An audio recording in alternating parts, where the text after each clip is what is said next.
নবীজি বলেছেন এই সময় এই যুদ্ধের শেষের দিকে আল্লাহ পাক মুসলিমদের ত্রাণকর্তা হিসেবে একজনকে পাঠাবেন, যার নাম হবে ইমামুল মাহদি, যিনি মদিনা থেকে আসবেন। মক্কায় তার সাথে মুসলিমরা বায়াত করবে এবং তিনি মুসলিমদেরকে নেতৃত্ব দিবেন এবং এই যুদ্ধের শেষের দিকে মুসলিমরা বিজয় লাভ করবে।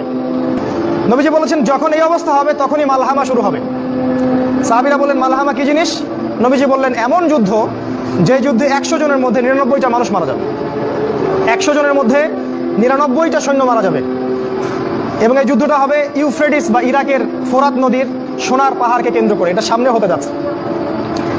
এবং এই যুদ্ধটা হবে 80টা দেশের মধ্যে, বিশ্বের 80টা দেশ একত্রিত হয়ে যুদ্ধ করবে সামনে।